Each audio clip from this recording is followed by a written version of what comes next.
Good morning students of class 12। बेटा हम जीव विज्ञान में आज आपको जीन प्रकटन एवं नियमन के विषय में बताएंगे। जीन प्रकटन व नियमन के विषय में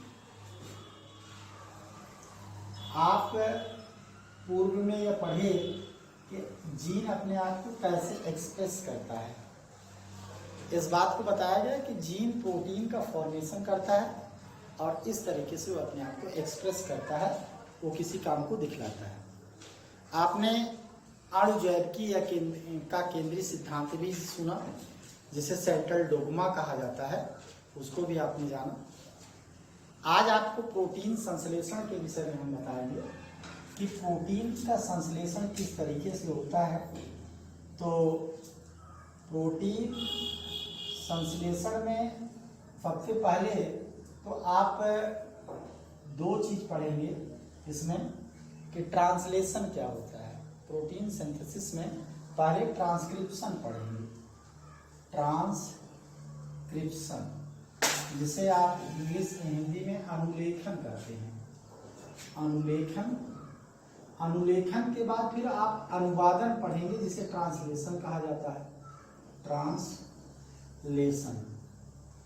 तो इसे आप हिंदी में अनुवादन कहते हैं। तो चलिए हम आपको ट्रांसक्रिप्शन के विषय में बताते हैं कि ट्रांसक्रिप्शन किस तरीके से होता है। आप जिसे अनुलेखन की क्रिया कहते हैं उसके विषय में पढ़िए।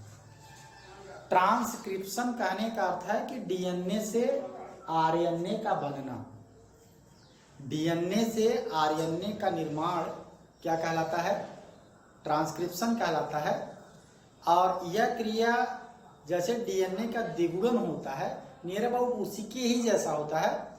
सर्वप्रथम आप पाएंगे कि डीएनए का अणु खुलता है और डीएनए के दो रज्जुक होते हैं खुलने के बाद, आप यह भी जानते हैं। तो यह जो डीएनए का, तो बेटा आप ये पढ़ते हैं कि डीएनए का जो दोनों थ्रेड खुलता है, तो वहां थ्रेड के खुलने के बाद आप पाएंगे कि एक रज्जु पर आरएनए का निर्माण होता है। मतलब एक स्ट्रैंड ऐसा होता है कि उस पर आरएनए का निर्माण होता है, और जिस रज्जु पर आरएनए का निर्माण हो रहा है या जिस स्ट्रैंड पर आरएनए का निर्माण हो रहा है उसे मास्टर स्ट्रैंड के नाम से जाना जाता है या प्रधान रज्जु के नाम से जाना जाता है। अगर आपसे कोई प्रश्न करे कि आरएनए का निर्माण जिस डीएनए स्ट्रैंड पर हो रहा है उस स्ट्रैंड को क्या कहा जाता है, तो आप कहेंगे प्रधान रज्जु या मास्टर रज्जु। यह क्रिया जो होती है एक एंजाइम की मदद से होती है, क्योंकि सारी क्रिया एंजाइमेटिक प्रोसेस से हो रही है, तो यह भी क्रिया एक एंजाइम की मदद से ही होती है, जिससे आरएनए पॉलीमरेज कहा जाता है। तो ये सारी क्रिया जो है आरएनए के बनने का काम जो है डीएनए के स्ट्रैंड पर आरएनए पॉलीमरेज के द्वारा होता है। तो हम पहले पूर्व केंद्रीय कोशिका के विषय में बात करें कि प्रोकैरियोटिक सेल में किस तरीके से काम होता है। चूंकि यूकैरियोटिक और प्रोकैरियोटिक चीजें अलग अलग हैं। जो प्रोकैरियोटिक सेल्स होती हैं वो थोड़ा सी सरल सेल है और उनमें भाई ये चीजें पाई जाती हैं, लेकिन उतने खास तौर से नहीं होती है, उतनी जटिल प्रोसेस नहीं होती है। तो पहले हम पूर्व केंद्रीय कोशिका की बात करते हैं, किस तरीके से ये पूर्व केंद्रीय कोशिका के तहत रन होता है। तो आप जानते हैं कि पूर्व केंद्रीय कोशिकाओं में केवल एक प्रकार का आरएनए पॉलीमरेज पाया जाता है। जो आपका प्रोकैरियोटिक सेल है उसमें आरएनए पॉलीमरेज एंजाइम केवल एक प्रकार की है, और तीनों प्रकार के आरएनए का निर्माण यही करती है। आरएनए कितने प्रकार के होते हैं? 3 प्रकार के, आपका एमआरएनए, टीआरएनए और आरएनए। तो प्रोकैरियोटिक सेल में केवल एक प्रकार का आरएनए पॉलीमरेज तीनों प्रकार के आरएनए का निर्माण करने में सक्षम होती है। लेकिन जब आप यूकैरियोटिक कोशिका की बात करेंगे, सुकेंद्रीय कोशिकाओं की बात करेंगे, तो वहां आप ये पाते हैं कि अलग अलग प्रकार के आरएनए पॉलीमरेज जो होते हैं वो अलग अलग प्रकार के एमआरएनए, अलग अलग प्रकार के आरएनए का संश्लेषण करते हैं। अगर आप आरएनए पॉलीमरेज फर्स्ट, सेकंड और थर्ड की क्रमशः बात करें, तो फर्स्ट जो होता है वो फर्स्ट से आरएनए बनता है, फर्स्ट से RRNA, सेकेंड से mRNA और थर्ड से आपका tRNA का फॉर्मेशन होता है। तो ये 3 प्रकार के RNA आपके प्रोकैरियोटिक में पॉलीमरेज पाए जाएंगे। RNA पॉलीमरेज फर्स्ट जो क्या बनाएगा RRNA, RNA पॉलीमरेज सेकेंड जो mRNA बनाएगा जिसे आप मैसेंजर RNA कहते हैं, और RNA पॉलीमरेज थर्ड जो होगा वो tRNA का सिंथेसिस करता है। तो ये अनुलेखन की प्रक्रिया जो देखी, इस तरीके से RNA का फॉर्मेशन हुआ इस RNA पॉलीमरेज के द्वारा। अब अनुलेखन की प्रक्रिया 3 चरणों में पूर्ण होती है। तो पहला चरण जो होगा वह आपका हेडिंग के तौर पे होगा। पहले चरण में आप लिखेंगे DNA क्षारकों का अनावरण। आप पहली हेडिंग लिखेंगे DNA क्षारकों का अनावरण, ये आपकी पहली हेडिंग होगी। आप एक्सपोजर ऑफ DNA बेस भी कह सकते हैं इसको इंग्लिश में। या अब इसमें होता क्या है इसको सुनिए। जो RNA पॉलीमरेज है वह DNA के प्रमोटर स्थल से जुड़ जाता है। RNA पॉलीमरेज क्या करता है, DNA के प्रमोटर साइट से क्या करेगा, जुड़ जाएगा। प्रमोटर स्थल जहाँ से DNA खुल रहा है, और इससे जुड़ने के बाद इस स्थान से DNA रज्जु खुल जाता है। तो सबसे पहले तो आपने ये कहा कि ये DNA जो कॉइल था, इस कॉइल में एक कौन आकर के जुड़ गया, RNA पॉलीमरेज आकर के जुड़ गया। ये RNA पॉलीमरेज होगा।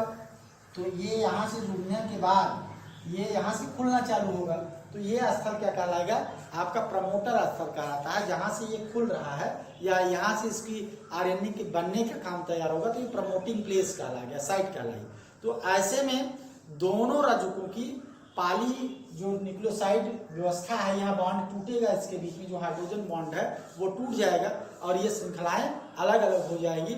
और दोनों रज्जुकों में से केवल एक ही रज्जुक पर, आप जान रहे हैं अभी इसके पहले भी आपको बताया गया था, दोनों में से केवल एक रज्जुक पर ही mRNA का क्या होता है, संश्लेषण होता है। और जिस रज्जुक पर mRNA का संश्लेषण होता है वो रज्जुक आपका मास्टर स्ट्रैंड के नाम से जानी जाती है। उसे आप प्रधान रज्जुक के नाम से जानते हैं। तो यहाँ पे आपने ये पढ़ा कि DNA RNA के अनावरण में, DNA क्षारक के अनावरण में आपने पढ़ा कि ये जो स्ट्रैंड्स होता है DNA का वो खुलता है RNA पॉलीमरेज की मदद से, और जिस स्थान से वो खुलना चालू करता है वो प्रमोटर प्लेस कहलाता है। और इस तरीके से खोल करके यहाँ पे एक रज्जु पर केवल क्या काम चालू कराएगा, RNA को बनाने का काम चलाएगा। और जिस रज्जु पर ये RNA बन रहा होगा वो प्रधान रज्जु के नाम से जाना जाता है या मास्टर स्ट्रैंड के नाम से जाना जाता है। अब दूसरी क्रिया में आप क्या पढ़ेंगे, इसको सुनिएगा। दूसरे में आप क्षारक का युग्मन पढ़ेंगे। दूसरे भाग में आप क्षारक का युग्मन पढ़ेंगे, मतलब पेयरिंग ऑफ बेस। इसको आप बेस पेयरिंग भी कह सकते हैं या पेयरिंग ऑफ बेस कह सकते हैं। पेयरिंग ऑफ बेस यहाँ पढ़ेंगे, ये दूसरी हेडिंग के रूप में होगी। जो आपका पेयरिंग ऑफ बेस में बात चलेगी, आप ये जान रहे हैं कि जो प्रधान रज्जुक है, जो मास्टर स्ट्रैंड है DNA का, चूंकि ये टेम्पलेट की तरह काम कर रहा है क्योंकि इस पे न्यूक्लियोटाइड्स लगी हुई हैं। इसमें एडेनिन होगा, ग्वानिन होगा, साइटोसिन होगा, थायमिन होगा, ये सारी चीजें इसमें लगी होंगी। अब इस प्रधान रज्जुक के क्षारक क्रमों के अनुसार, चूंकि एक दूसरे के कॉम्प्लीमेंट्री होता है, तो RNA रज्जुक का क्षारक आता है। जैसे आपका A होगा, T होगा, G होगा, C होगा। तो यहाँ A के साथ में आप जानते हैं कि यहाँ थायमिन तो पाई नहीं जाती है, तो यहाँ यूरोसिल होगी, यहाँ A होगा, यहाँ C होगा, यहाँ G होगा, किसमें, RNA के। इस तरीके से इस RNA के रज्जु के क्षारक इस पे आके चले जाते हैं और DNA से A क्षारक के सामने के RNA की A क्षारक लगता चला जाएगा। तो इस तरीके से एक क्षारक इसके क्रमशः इसके कॉम्प्लीमेंट्री के अकॉर्डिंग बनता चला जाता है। ये चीज आप सेकंड में पढ़ेंगे क्षारक युग्मन में। 30 मिनट है। तीसरी बात के रूप में आप RNA श्रृंखला का निर्माण पढ़ेंगे। तो यहाँ आप तीसरी व्यवस्था में पढ़ेंगे RNA श्रृंखला का निर्माण। आरएनए श्रृंखला का निर्माण पढ़ते हैं। तो आरएनए श्रृंखला का बनना कैसे होता है, चूंकि आरएनए पॉलीमरेज जो इंजन की तरह चल रहा है आगे की तरफ बढ़ता चला जाएगा, इस तरीके से इस मास्टर स्ट्रैंड पे आरएनए पॉलीमरेज आगे बढ़ता चला जाएगा और पीछे की तरफ जो क्या होगा, नीचे आरएनए बनता चला जाएगा। अब ये एक स्थान पे ऐसा आएगा कि जहाँ पे इसका टर्मिनल प्लेस आ जाएगा, अर्थात वहाँ पे वो रुक जाएगा, वो क्रिया रुक जाएगी, आगे चलना उसका हट जाता है और यहीं पे जहाँ इसका टर्मिनल प्लेस आ जाएगा वहीं से आरएनए पॉलीमरेज क्या होता है, हट जाता है और इस तरीके से आरएनए का निर्माण पूरा हो जाता है। तो ये प्रोसेस आपका था किसके विषय में, ट्रांसक्रिप्शन के विषय में। तो ये आपका ट्रांसक्रिप्शन है। अब आपको हमें बताना है ट्रांसलेशन के विषय में, अनुलिपिकरण के विषय में या अनुवादन के विषय में। उस बात को हम अगली वीडियो में बताएंगे। तब तक के लिए धन्यवाद।